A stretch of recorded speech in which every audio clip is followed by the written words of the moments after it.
নমস্কাৰ, মই অৰিন্দম বুঢ়াগোহাঁই। সংসদৰ অধিৱেশনৰ নামত এয়া কি হৈছে? দলীয় ৰাজনীতিৰ স্বাৰ্থত সাংসদে পাহৰিছে নেকি মৌলিক কৰ্তব্য? সংসদৰ অধিৱেশনৰ নামত এয়া কি হৈছে? দলীয় ৰাজনীতিৰ স্বাৰ্থত সাংসদে পাহৰিছে নেকি মৌলিক কৰ্তব্য? সংসদৰ অধিৱেশনৰ নামত ব্যয় হৈছে কোটি কোটি ৰাজভঁৰালৰ টকা। জনতাৰ কৰৰ এই টকাৰ অপব্যৱহাৰ হৈছে নেকি? আজি সমাপ্ত হ'ল সংসদৰ শীতকালীন অধিৱেশন, কিন্তু কোটি কোটি টকাৰ ব্যয়েৰে অনুষ্ঠিত হোৱা এই অধিৱেশনে জনতাক কি দিলে বুলি যদি প্ৰশ্ন কৰা হয়, তেতিয়া তাৰ উত্তৰ সাংসদৰ ওচৰত আছেনে?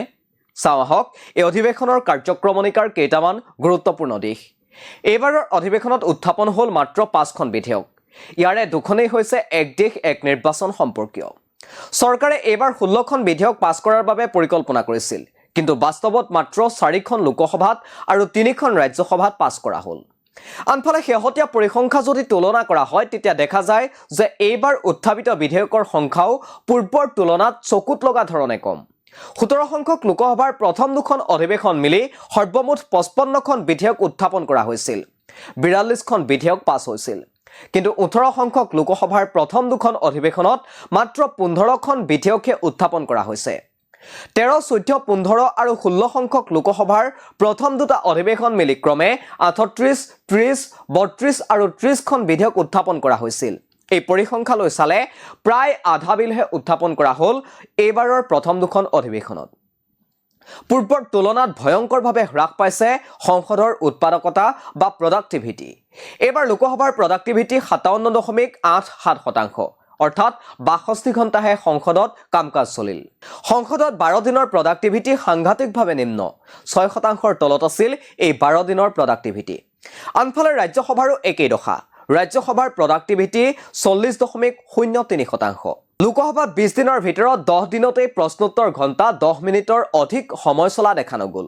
20 দিনৰ 20 ঘণ্টাৰ ভিতৰত মাত্ৰ 44% সময়হে চলিল লোকসভাৰ প্ৰশ্নোত্তৰ ঘণ্টা। আনফালে ৰাজ্যসভাত 19 দিনৰ ভিতৰত 15 দিনেই প্ৰশ্নোত্তৰ ঘণ্টা নচলিল। অধিৱেশনৰ 19 ঘণ্টাৰ ভিতৰত 21% সময়হে কাৰ্যকৰী হৈ থাকিল ৰাজ্যসভাৰ প্ৰশ্নোত্তৰ ঘণ্টা। লক্ষণীয়ভাৱে 18 সংখ্যক লোকসভাতো প্ৰথম দুখন অধিৱেশনত খালী হৈ থাকিল উপাধ্যক্ষৰ পদ। 17 সংখ্যক লোকসভাতো গোটেই কাৰ্যকালত নিযুক্তি দিয়া হোৱা নাছিল উপাধ্যক্ষ পদত। সেই কামকেই যেন এইবাৰ কৰিব খুজিছে বিজেপিয়ে, তাক লৈ প্ৰশ্ন উত্থাপন হৈছে। উল্লেখ্য যে 2023 চনৰ ফেব্ৰুৱাৰী মাহত কেন্দ্ৰ চৰকাৰলৈ উচ্চতম ন্যায়ালয়ে এই সন্দৰ্ভত এখন জাননীও জাৰি কৰিছিল। 17 সংখ্যক লোকসভাত কিয় উপাধ্যক্ষ নিযুক্তি দিয়া নাছিল সেই কথা জনাবলৈ কৈছিল কেন্দ্ৰ চৰকাৰক। কিন্তু তাৰ পাছতো গোটেই কাৰ্যকালটোৰ বাবে খালী হৈ আছিল গুৰুত্বপূৰ্ণ পদবীটো। কিন্তু এইবাৰো কেন্দ্ৰই এই সাংবিধানিক পদবীটোত নিযুক্তি নিদিয়া বিষয়টোৱে পুনৰ সৃষ্টি কৰিছে প্ৰতিক্ৰিয়া। নৰেন্দ্ৰ মোদীৰ দ্বিতীয় কাৰ্যকালটো বাদ দি যদি চোৱা হয়, তেনেহ'লে তাৰ পূৰ্বে যিমান পাৰি সিমান সোনকালেই নিযুক্তি দিয়া হৈছিল উপাধ্যক্ষক। আনকি বিজেপিৰ প্ৰথমটো কাৰ্যকালত 70 দিনতেই নিযুক্তি দিয়া হৈছিল।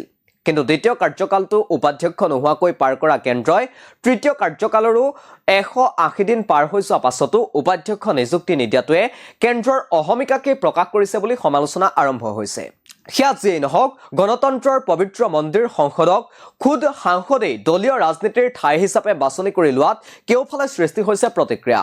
জনতাৰ হিতৰ বাবে নীতি নিয়ম আইন ব্যৱস্থা প্ৰৱৰ্তনৰ সলনি শাসক বিৰোধীৰ মুখ চুপতি মৰা ঠাইলৈ সংসদক পৰিণত কৰিলে এনে হাজাৰখন অধিৱেশন পাতিলেও জনতাৰ বাবে যে একো ফলদায়ক নহ'ব, সেয়া উল্লেখ কৰাৰ নিষ্প্ৰয়োজন।